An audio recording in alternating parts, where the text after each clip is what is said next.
नमस्कार साथियों, स्वागत है आपका हमारे YouTube चैनल लक्षित IAS अकेडमी पर। आज का हमारा टॉपिक है लिंग परिवर्तन।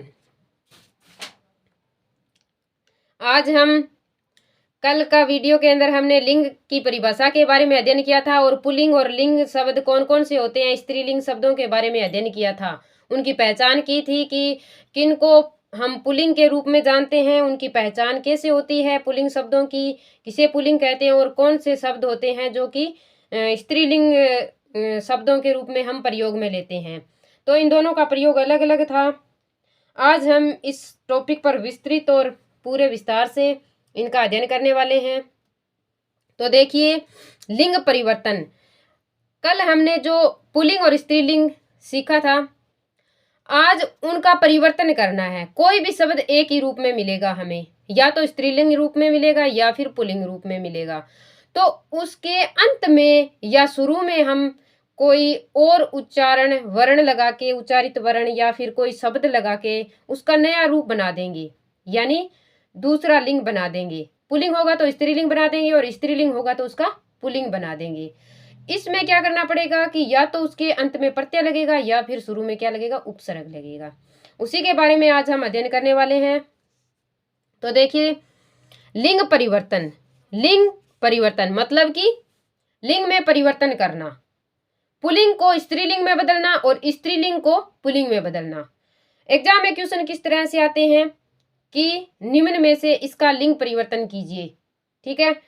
उसमें ऑप्शन दे दिया जाता है, छात्र, छात्र का लिंग परिवर्तन होगा, छात्रा होगा, बालिका होगा, महिला होगा या स्त्री होगा।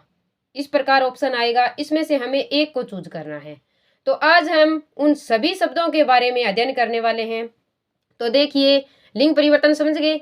लिंग में बदलना, यदि पुल्लिंग है तो उसको स्त्रीलिंग और स्त्रीलिंग है तो उसको पुल्लिंग। लिंग हिंदी के अंदर दो ही प्रकार के हैं, एक पुल्लिंग और दूसरा स्त्रीलिंग, ठीक है। तो पुल्लिंग से स्त्रीलिंग बनाने के कतिपय नियम हैं, कई नियम हैं। उन नियमों के द्वारा हम पुल्लिंग को स्त्रीलिंग बना सकते हैं, ठीक है। तो देखो, शुरू का जो पहला नियम है उसके बारे में देखो क्या बता रहा है। शुरू वाला नियम ये कह रहा है कि शब्दांत ए, शब्दांत का मतलब क्या हो गया, शब्दांत शब्द प्लस अंत, यानी शब्द के अंत में। शब्दांत का अर्थ क्या हो गया, शब्द के अंत में, जैसे शब्द कंप्लीट होता है उसके अंत वाला शब्द ए है, ठीक है। देखो, ये छात्र शब्द है तो छात्र के अंत में क्या आ रहा है, ए आ रहा है। ए को आ में बदलकर, ए को आ में बदलकर हम क्या कर सकते हैं, लिंग परिवर्तन कर सकते हैं। यदि पुल्लिंग है तो उसका क्या बना सकते हैं, आ लगाकर अंत में प्रत्यय, उसको स्त्रीलिंग बना सकते हैं। तो देखो, छात्र, छात्र पुल्लिंग शब्द है, इसका लिंग परिवर्तन करेंगे तो अंत में ए है, ए को आ प्रत्यय लगा देंगे तो क्या बन जाएगा, छात्रा बन जाएगा। क्या बन जाएगा, छात्रा बन जाएगा। तो ये छात्र पुल्लिंग हो गया, छात्रा क्या हो गया, स्त्रीलिंग हो गया। लिंग परिवर्तित हो गया, बन गया, समझ में आ गया। ठीक इसी प्रकार आगे के उदाहरण से हम इसको पूरा क्लियर और स्पष्ट कर लेते हैं। कहीं भी किसी भी प्रकार का डाउट हम नहीं रखने वाले हैं, सारे डाउट क्लियर हो जाएंगे। जैसे जैसे नियमों का अध्ययन करेंगे वैसे वैसे सारे के सारे हमारे दिमाग में जितने भी कंफ्यूजन है वो धीरे धीरे क्लियर होती जाएंगे, ठीक है। तो आगे देखो, पूज्य। पूज्य क्या है, पुल्लिंग है। तो यदि इसका स्त्रीलिंग रूप बनाएंगे हम तो उसको क्या बोलेंगे, पूज्य को हिंदी में। तो उसको देखो, ए है अंत में तो ए को आ में बदल देंगे तो क्या बन जाएगा, पूज्या। सूत, सूत के अंत में ए को हटाकर आ लगा देंगे तो क्या बन जाएगा, सूता, ठीक है।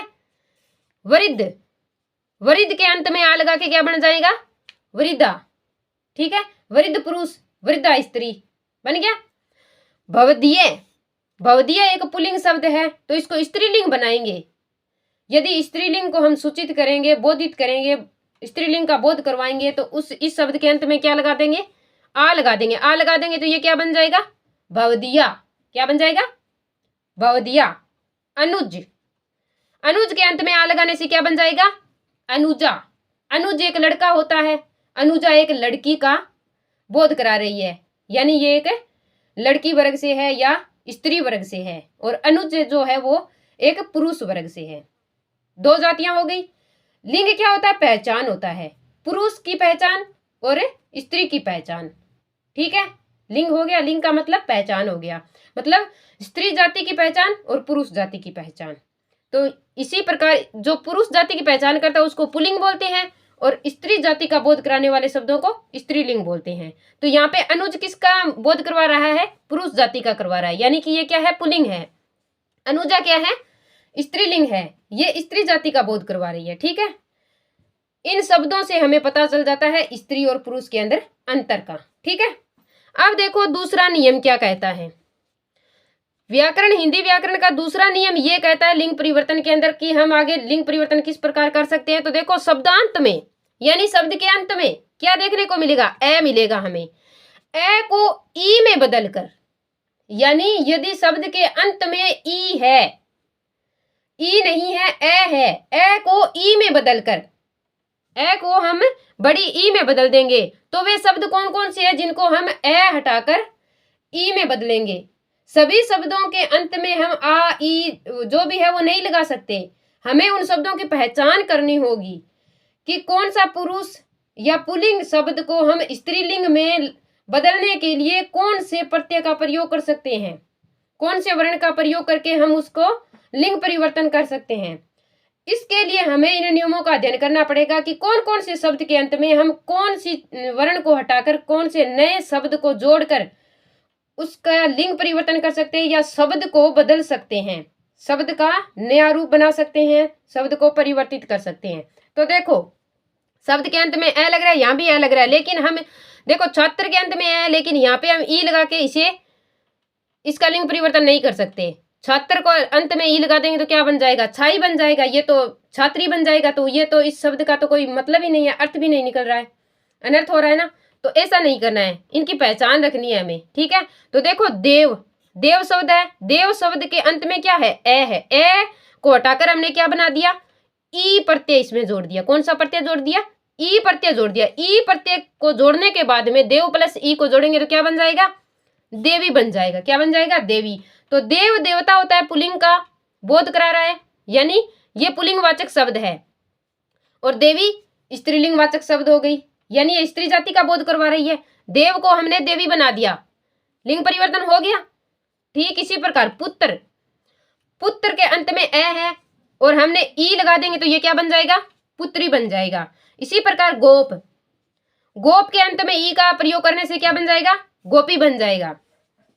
आगे देखो ब्राह्मण, ब्राह्मण के अंत में ई लगा देंगे तो क्या बन जाएगा? ब्राह्मणी। मेंढक, मेंढक के अंत में ई लगा देंगे तो क्या बन जाएगा? मेंढकी। और उसके बाद में दास, दास तो पुल्लिंग हो गया। यदि इसको स्त्रीलिंग रूप में बदलना है तो दास के अंत में हम क्या लगाएंगे? ई प्रत्यय लगाएंगे तो ये क्या बन जाएगा? दासी। दासी किस जाति का बोध करवा रही है? हमें स्त्रीलिंग जाति का बोध करवा रही है। ठीक है, समझ में आ गया? दोनों नियम समझ में आ गए। यानी इन शब्दों के अंत में ई लगाएंगे तो हमें पुल्लिंग और स्त्रीलिंग शब्द प्राप्त हो जाएंगे, और इन शब्दों के अंत में हम आ लगाएंगे तो हम पुल्लिंग शब्दों को स्त्रीलिंग में बदल देंगे। ठीक है, आगे देखो तीसरा नियम, तीसरा नियम लिंग परिवर्तन का है कि शब्दांत यानी शब्द के अंत में आ को बड़ी ई में बदलकर, यानी शब्द के अंत में क्या आएगा? आ की ध्वनि निकलेगी। जैसे नाना, ना प्लस ना, देखो नाना के अंत में क्या आ रहा है? आ की ध्वनि आ रही है, आ स्वर की, आ स्वर की ध्वनि आ रही है। तो देखो आ स्वर को हटा के हम कौन सी ध्वनि लगाने वाले हैं? ई की ध्वनि लगाने वाले हैं। तो नाना प्लस ई बनाएंगे तो क्या बन जाएगा? नानी बन जाएगा। क्या बन जाएगा? नानी बन जाएगा। नाना पुल्लिंग है और स्त्रीलिंग में बदलेंगे तो क्या बन जाएगा? नानी बन जाएगा। यानी हमारे नाना जो पुरुष है उनको हम नाना बोलते हैं, जो स्त्रीलिंग है उसको हम क्या बोलेंगे? नानी बोलेंगे। ठीक है, समझ में आ गया?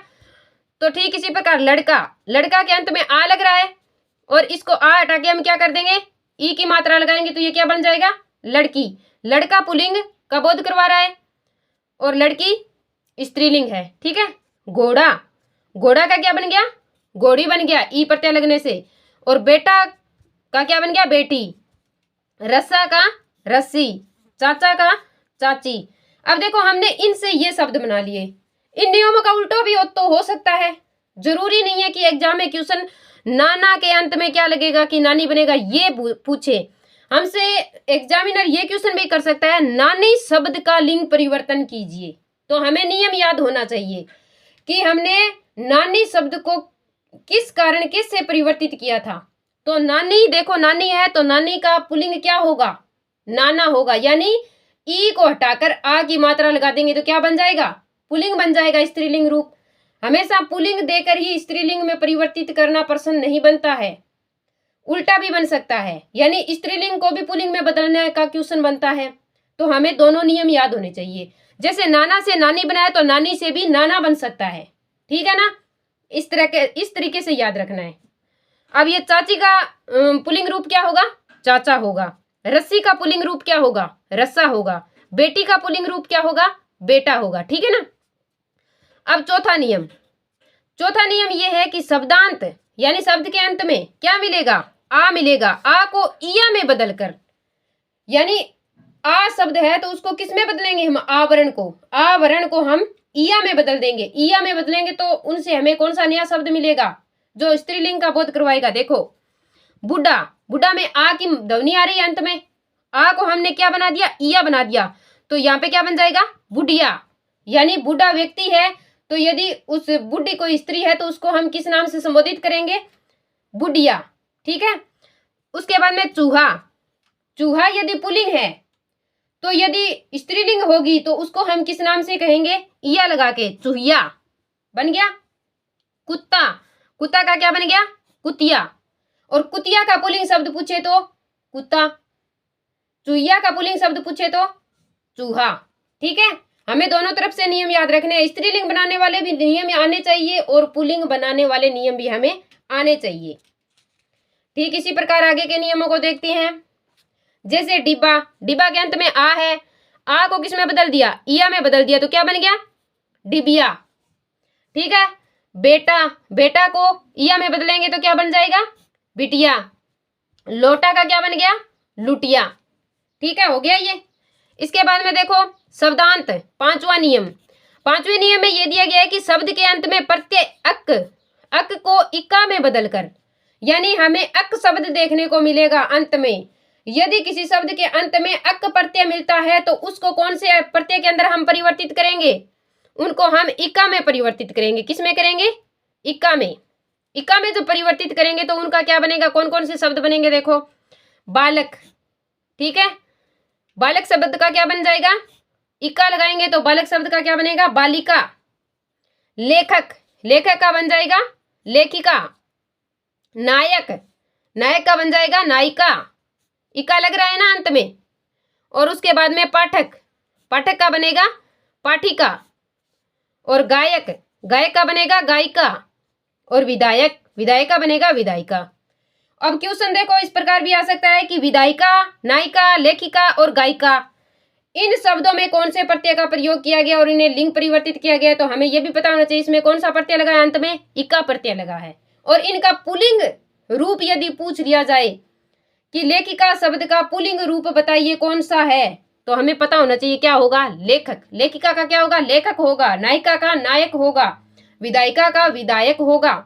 और गायिका का गायक होगा, ठीक है। समझ में आ गया ये नियम? ठीक इसी प्रकार आगे चलते हैं। देखो 6 नंबर नियम। छठा नियम यह कहता है कि आनी प्रत्यय लगाकर शब्द में परिवर्तन करना है। हमें सीधा शब्द मिलेगा, पुल्लिंग मिलेगा या स्त्रीलिंग मिलेगा। पुल्लिंग है तो इसके अंदर अंत में क्या लगाएंगे? हम आनी प्रत्यय लगाएंगे तो वो या तो स्त्रीलिंग बनेगा या फिर पुल्लिंग बन जाएगा। दोनों में से एक ही बनेगा, लिंग दो ही है। जो भी शब्द मिलेगा उसका अर्थ हमें निकालना होगा। तो देखो देवर।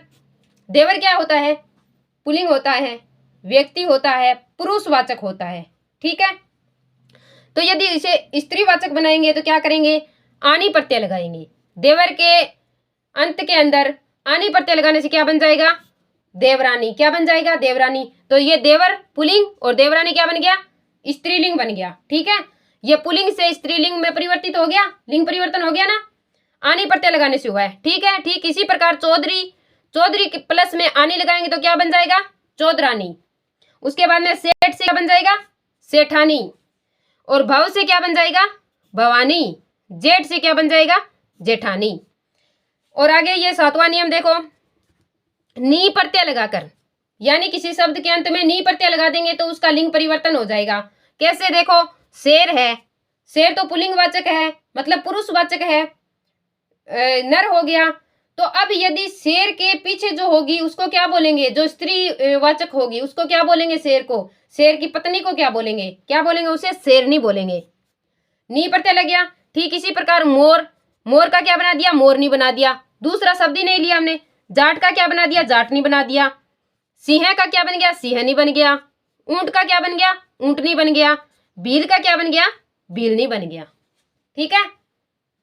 उसके बाद में आगे 8वां नियम देखो, शब्दांत। शब्दांत में ई के स्थान पर इनी लगाकर, ई के स्थान पर क्या लगाना है, इनी लगाकर इनी प्रत्यय का प्रयोग करेंगे तो उसमें लिंग में परिवर्तन हो जाएगा। अब वे शब्द कौन से हैं जिनके अंत में ई के स्थान पर हम इनी प्रत्यय लगाकर उनके रूप में परिवर्तन कर सकते हैं?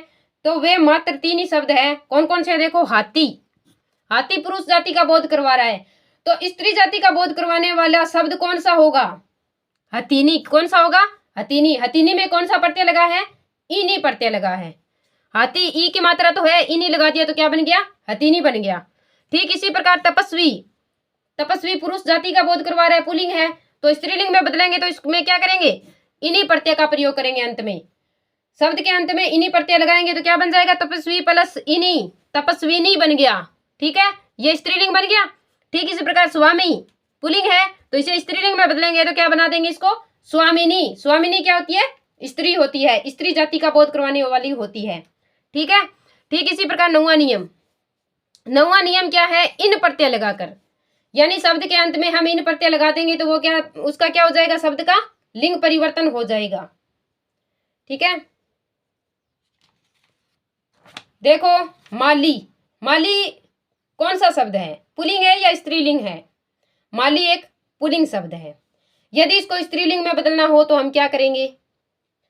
इसको यदि स्त्रीलिंग में बदलना हो तो हम कौन सा प्रत्यय लगाएंगे? इसको, इसके अंदर हम इन प्रत्यय लगाएंगे, क्योंकि माली और माली की पत्नी को बोलेंगे मालिन। ठीक है। चमार, चमारिन। धोबी, धोबिन। नाई, नाइन। कुम्हार, कुम्हारिन। सुनार, सुनारिन। यानी ये वे शब्द हैं जिनके अंत में इन प्रत्यय लगाकर हम उनका लिंग परिवर्तन कर सकते हैं या स्त्री लिंग रूप में बदल सकते हैं। ठीक है।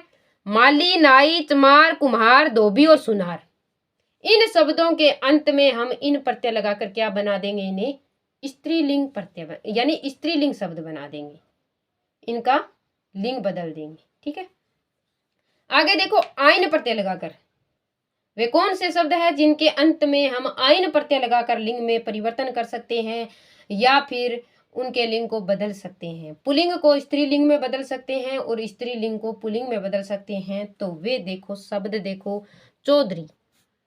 चौधरी शब्द के अंत में यदि हम आइन प्रत्यय लगाएंगे तो क्या बन जाएगा?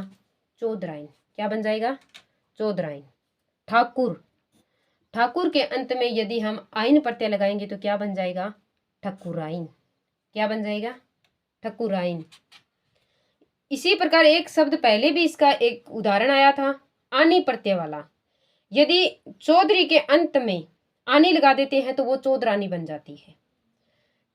इसी प्रकार हम चौधरी शब्द के 2 बार हम उन शब्दों का परिवर्तन कर सकते हैं। आइन प्रत्यय लगाएंगे तो भी हमारा सही होगा, यदि आनी प्रत्यय लगाएंगे तो भी हमारा सही होगा।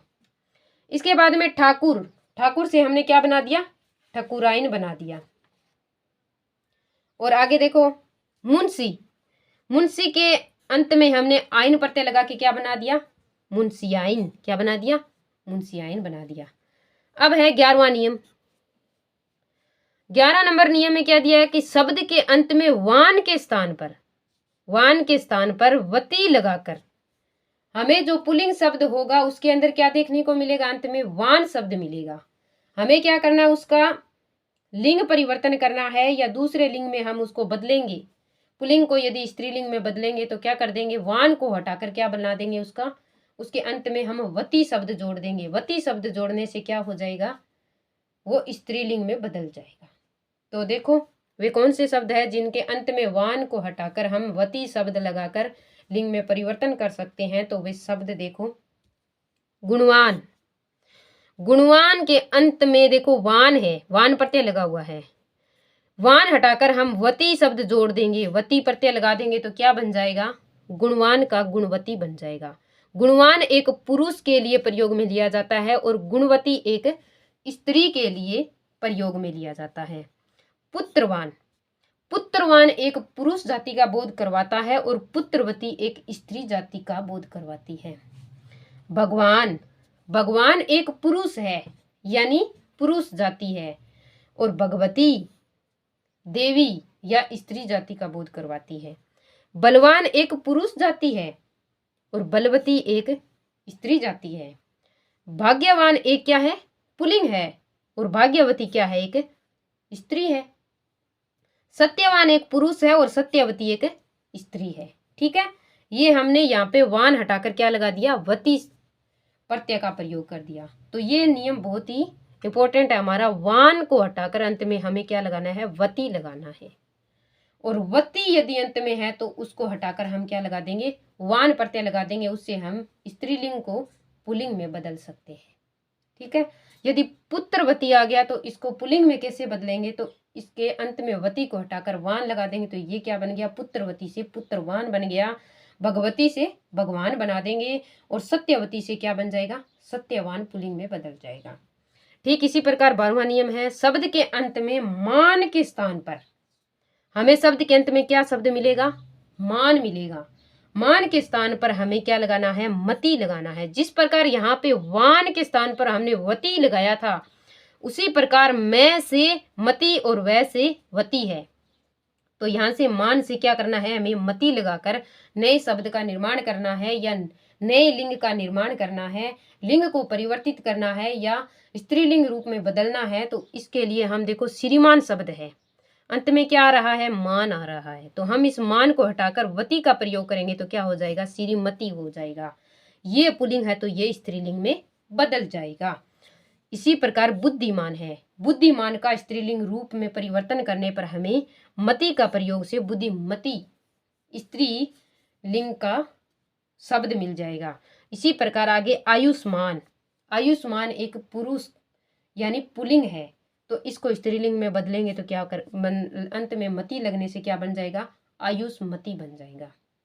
ठीक है, ठीक इसी प्रकार आगे देखो शब्दांत, शब्द के अंत में हमें ता के स्थान पर त्रि लगाकर, कौन से शब्दों के अंत में हम ता को हटाकर यदि त्रि लगा देते हैं तो उसका लिंग परिवर्तन होगा। तो वे शब्द 3 है। देखो कर्ता, अंत में ता है तो इसके त्रि लगा देंगे तो ये क्या बन जाएगा, कर्तरी बन जाएगा। नेता, नेता का स्त्रीलिंग रूप क्या होगा, नेत्री। दाता, दाता का स्त्रीलिंग रूप क्या होगा, दात्री। ठीक इसी प्रकार 14 नंबर नियम, शब्द के पूर्व में, यहाँ पे क्या हो रहा है, शब्द के पूर्व में मतलब पूर्व का अर्थ क्या आ रहा है, पहले, यानी शब्द के पहले, शब्द से पहले क्या है कि शब्द के पूर्व में मादा शब्द लगाकर, कौन सा शब्द लगाना है, मादा, यानी शब्द से पहले प्रयोग करना है। अब तक हमने जो नियम 13 नियम हमने जिनका अध्ययन किया है, उन नियमों के अध्ययन में हमने क्या सीखा था, किस प्रकार उनका प्रयोग किया था कि शब्द के अंत में कोई शब्द होगा, चाहे आ हो, चाहे ए हो, या फिर ता हो, या फिर वान हो, या फिर मान हो, किसी भी प्रकार का प्रत्यय है उसको हटाकर हम दूसरा नया प्रत्यय वहां पे जोड़ते हैं तो हमें लिंग परिवर्तित मिलेगा या दूसरा नया लिंग हमें प्राप्त होगा, नया शब्द प्राप्त होगा। लेकिन ये नियम ये कहता है कि शब्द से पहले, अंत में नहीं लगाना, शब्द के पहले लगाना है, अंत वाला नियम हमें नहीं अपनाना है। यानी हम जो पूर्व में मादा लगाएंगे अंत में नहीं लगाएंगे। ठीक है ना। तो इस प्रकार कौन से शब्द है जिनके पहले हम नए शब्द को लगाकर उसका लिंग बदल सकते हैं। तो देखो खरगोश, खरगोश एक पुल्लिंग है, यदि इसको स्त्रीलिंग में बदलेंगे तो इसके शुरू में यानी पहले, खरगोश से पहले यहाँ पे हम लगाएंगे मादा, मादा प्लस खरगोश क्या बन जाएगा, स्त्रीलिंग बन गया, मादा खरगोश हो गई। ठीक है, ये पुल्लिंग है और ये स्त्रीलिंग बन गया। इसी प्रकार भेड़िया, भेड़िया का स्त्रीलिंग रूप बनाएंगे तो पहले क्या लगाएंगे, भेड़िया से पहले मादा लगा देंगे, ये मादा भेड़िया है। ठीक है, बालू, बालू का स्त्रीलिंग रूप में हम परिवर्तन करेंगे तो क्या बना देंगे, मादा को पहले लिख देंगे बालू से, तो ये क्या बन जाएगा, मादा भालू बन जाएगा। ठीक है, लिंग परिवर्तन हो गया। खरगोश मादा खरगोश, भेड़िया मादा भेड़िया, भालू मादा भालू हो गया। यानी शब्द से पहले हम किसी उपसर्ग का प्रयोग करके उसके लिंग में परिवर्तन कर सकते हैं। समझ में आ गया नियम। अब है 15वां नियम। 15वां नियम हमें क्या बता रहा है, देखो, भिन्न रूप वाले कतिपय शब्द, यानी शब्द का पुल्लिंग रूप अलग होगा और स्त्रीलिंग रूप अलग होगा, सेम नहीं होगा, अलग अलग होगा। ठीक है, तो वो देखते हैं अलग अलग कौन से हैं। कवि है, कवि पुरुष जाति है, तो स्त्रीलिंग जाति कौन सी होगी, कवित्री होगी। क्या कौन सी होगी, कवि का लिंग परिवर्तन करने पर क्या होगा, कवियत्री। उसी प्रकार वर, वर का क्या बन जाएगा, वधू। और विद्वान, विद्वान का क्या बनेगा, विदुषी। वीर, वीर का क्या बनेगा, वीरांगना। क्या बना देंगे वीर को, वीरांगना। वीर पुरुष है, वीरांगना स्त्री है। ठीक है, मर्द, मर्द पुरुष हो गया, औरत स्त्री हो गई। साधु पुल्लिंग हो गया, साध्वी स्त्रीलिंग हो गया। दुल्हा पुल्लिंग हो गया, दुल्हन स्त्रीलिंग हो गया। नर पुरुष हो गया, नारी स्त्री हो गई। बैल पुरुष हो गया, गाय मादा हो गई या फिर स्त्री जाति का बोध कराने वाली हो गई। राजा, राजा क्या है, पुल्लिंग शब्द है, और रानी स्त्रीलिंग है। पुरुष स्त्री, ये आ गया ना, पुल्लिंग और स्त्री। उसके बाद में भाई, भाई का लिंग, दूसरा लिंग क्या होगा, बहन, या फिर भाई से क्या बना देंगे हम, भाभी। ठीक है, उसके बाद में बादशाह है, बादशाह का क्या बन जाएगा, लिंग परिवर्तन करने पर बेगम। युवक, युवक का लिंग दूसरा होगा युवती। ससुर का क्या होगा, सास। ये हमारे ये शब्द जो है वो लिंग परिवर्तित हो गए।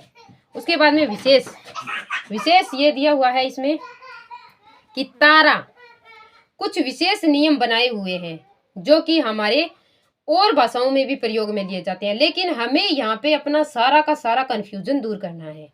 यदि हमें अपना कंफ्यूजन दूर करना है तो उसके लिए हमें उन नियमों का भी अध्ययन करना होगा कि एग्जाम के अंदर हमारे दूसरी भाषा के नियम बीच में ना आ जाए। तो देखो, कई और नियम है जो उन्हीं नियमों से निकले हैं। जैसे हमारी हिंदी भाषा किन से निकली है, संस्कृत से निकली है। तो हमारे दिमाग में ये संस्कृत भाषा वाला कंफ्यूजन और हिंदी भाषा वाला कंफ्यूजन दूर करने के लिए कुछ नियम और है जिनका हम बारीकी से अध्ययन करने वाले हैं। तो पहला है, देखो, विशेष रूप से ध्यान रखने योग्य बात है, तारा शब्द, तारा देवता और व्यक्ति आदि शब्द संस्कृत में स्त्रीलिंग होते हैं। तारा, देवता और व्यक्ति, तीन शब्द है, तारा, देवता और व्यक्ति। इनका जब संस्कृत में प्रयोग किया जाता है या संस्कृत भाषा में इन शब्दों का हम अध्ययन करते हैं तो इनको किस रूप में हम प्रयोग में लेते हैं, स्त्रीलिंग रूप में प्रयोग में लेते हैं। लेकिन देखो, किंतु हिंदी में ये क्या होंगे, पुल्लिंग होंगे।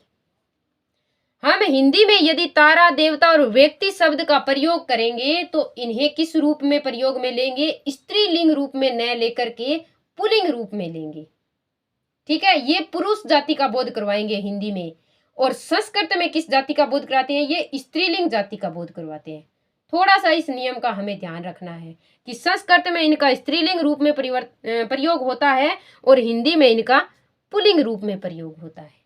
ठीक है, पहला नियम हो गया। दूसरा नियम देखो, आत्मा, बूंद, देह और बाहु आदि शब्द संस्कृत में पुल्लिंग है।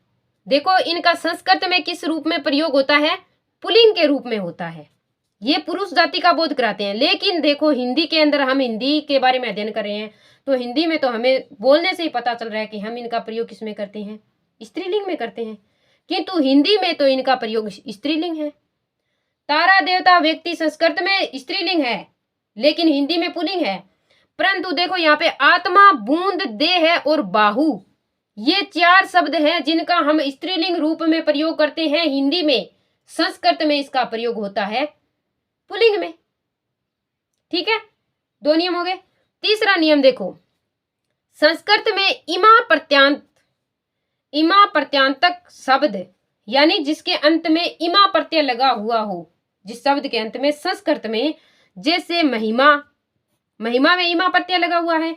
गरिमा, गरिमा में भी ईमा प्रत्यय लगा हुआ है। ये किस भाषा में बता रहा है? संस्कृत भाषा में बता रहा है।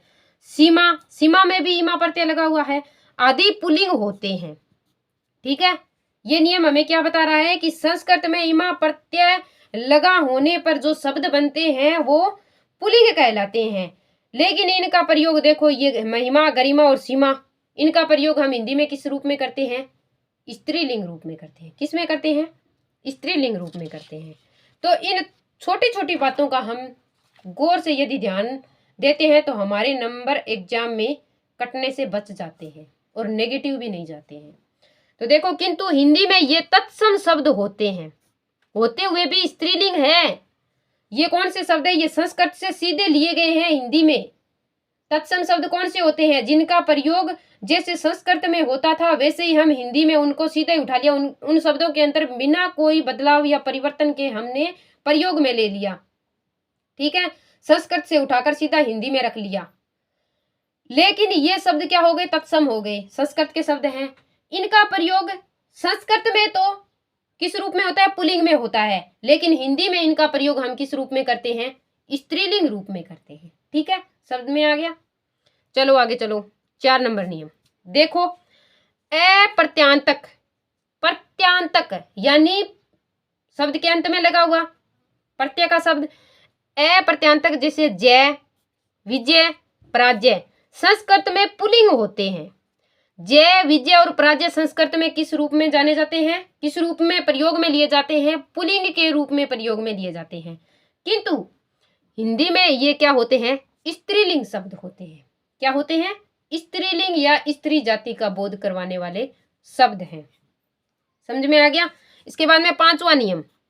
5वां नियम है कृत और ददित प्रत्ययों से, यानी कृत और ददित प्रत्ययों से बने विशेषण या कर्तवाच्य शब्द स्त्रीलिंग या पुल्लिंग शब्द के साथ यथावत ही प्रयुक्त होते हैं। यानी कृत और तदित प्रत्ययों से बने हुए विशेषण शब्द हो या फिर कर्तवाच्य शब्द हो, इन प्रत्ययों से बने हुए शब्द चाहे स्त्रीलिंग के साथ प्रयोग में लिए जाए या फिर पुल्लिंग में प्रयोग में लिए जाए, तो उनका प्रयोग जिस रूप में वो है उसी रूप में करेंगे। चाहे स्त्रीलिंग में करें या पुल्लिंग में, उनका रूप परिवर्तित नहीं होगा। वो जैसे हैं वैसे ही प्रयोग में लिए जाएंगे, यानी इनके लिंग में बदलाव नहीं किया जाएगा। जैसे देखो उदाहरण, आकर्षक दृश्य, तो ये क्या है? आकर्षक दृश्य है। तो इसको आकर्षक दृश्य चाहे आकर्षक या घटना हो गया, तो इनका स्त्रीलिंग होगा तो भी ये इसी रूप में प्रयोग में लिए जाएंगे, और यदि पुल्लिंग होगा तो दृश्य को हम दृश्य ही बोलेंगे। इसी प्रकार देदीप्यमान, प्रकाश या ज्योति इसका अर्थ होता है। इसी प्रकार आगे परिचित है, पुरुष या महिला। परिचित क्या होता है? चाहे पुरुष हो या महिला, उसके लिए हम परिचित शब्द का ही प्रयोग करेंगे। यदि परिचित महिला है तो भी हम परिचित शब्द का ही प्रयोग करेंगे, और यदि परिचित पुरुष है तो भी हम परिचित शब्द का ही प्रयोग करेंगे। इस शब्द के अंदर हम कोई परिवर्तन नहीं करेंगे। ठीक है, आगे देखो 6वां नियम, सर्वनाम में लिंग के आधार पर कोई परिवर्तन नहीं होता है। ये नियम हमें बता रहा है कि सर्वनाम में लिंग के आधार पर किसी भी प्रकार का परिवर्तन नहीं होता। जैसे उदाहरण से देख लो, वह हम पुरुष के लिए भी प्रयोग में लेते हैं कि वह एक लड़का है, और वह हम स्त्री के लिए भी प्रयोग में ले सकते हैं कि वह एक लड़की है। यहाँ पे सर्वनाम शब्द क्या है? वह है, लेकिन ये स्त्री के लिए भी वह ही है और पुल्लिंग के लिए भी वह ही है। यानी सर्वनाम शब्दों पर लिंग का कोई प्रभाव नहीं पड़ता है। ठीक है ना, इस बात का हमें ध्यान रखना है। आगे देखो 7वां नियम, अंतिम और आखिरी नियम है, निम्न पदवाची शब्दों में भी लिंग परिवर्तन नहीं होता है। ये कौन से शब्द है? पदवाची शब्द जिनके लिंग में परिवर्तन नहीं होता, यानी चाहे पुल्लिंग हो या स्त्रीलिंग हो, उनका हम लिंग परिवर्तन नहीं कर सकते। कौन सा शब्द? जैसे राष्ट्रपति है, यदि कोई पुरुष राष्ट्रपति है तो भी हम उसे क्या बोलेंगे? राष्ट्रपति ही बोलेंगे। मान लो कोई स्त्री राष्ट्रपति बन गई तो उसके लिए हम कौन सा शब्द प्रयोग में लेंगे? बोलेंगे कि इसके लिंग दूसरे स्त्रीलिंग में बदलो, तो हम उसका लिंग नहीं बदल सकते, क्योंकि राष्ट्रपति चाहे पुरुष हो चाहे महिला हो, उसके लिए केवल राष्ट्रपति शब्द का ही प्रयोग किया जाएगा। यहाँ पे लिंग परिवर्तित नहीं होगा। तो चाहे महिला हो या पुरुष, उसके नाम के आगे राष्ट्रपति लगेगा। ठीक है, राष्ट्रपति शब्द के अंदर लिंग परिवर्तन नहीं होता है। तो वो कौन से शब्द है? एक तो राष्ट्रपति हो गया, प्रधानमंत्री हो गया। प्रधानमंत्री चाहे आदमी हो या फिर कोई औरत हो, प्रधानमंत्री ही आएगा, इसका दूसरा कोई रूप नहीं है, या दूसरा कोई लिंग परिवर्तित करके कोई दूसरा शब्द बनाया गया नहीं है। मंत्री है, मंत्री चाहे महिला हो या पुरुष, कोई फर्क नहीं पड़ता। पुरुष महिला यानी पुरुष होगा तो भी मंत्री शब्द का प्रयोग किया जाएगा, और यदि महिला मंत्री होगी तो भी मंत्री शब्द का प्रयोग किया जाएगा। ठीक है। डॉक्टर यानी डॉक्टर, कोई भी डॉक्टर है, तो यदि वो पुरुष है तो भी वो उसके लिए डॉक्टर शब्द का प्रयोग होगा, और यदि कोई महिला डॉक्टर है तो भी हम उसे डॉक्टर ही बोलेंगे, उसके लिंग में परिवर्तन नहीं होगा। मैनेजर, मैनेजर शब्द का प्रयोग हम स्त्री के लिए भी मैनेजर करेंगे और पुरुष के लिए भी मैनेजर करेंगे। और प्रिंसिपल, प्रिंसिपल चाहे स्त्री हो या पुरुष, उसके लिए कोई दूसरा शब्द प्रयोग में नहीं लिया जाएगा, केवल प्रिंसिपल शब्द ही प्रयोग में लिए जाएगा। तो एग्जाम में क्वेश्चन इस प्रकार आता है कि राष्ट्रपति, प्रधानमंत्री और मंत्री, इन तीनों का स्त्रीलिंग रूप में परिवर्तन हो सकता है या नहीं हो सकता है। एक ऑप्शन में आ जाएगा इन तीनों का लिंग परिवर्तन हो सकता है या नहीं हो सकता है, या दोनों ही सही है या दोनों ही गलत है। तो हमें इतना पता होना चाहिए, राष्ट्रपति, प्रधानमंत्री, मंत्री, डॉक्टर, मैनेजर और प्रिंसिपल, ये शब्द ऐसे हैं जिनका लिंग परिवर्तन नहीं हो सकता। ठीक है ना। और सर्वनाम शब्दों का भी लिंग परिवर्तन नहीं हो सकता। ये ध्यान रखने योग्य बातें। ठीक है, आज का हमारा टॉपिक कंप्लीट हुआ। थैंक यू, धन्यवाद।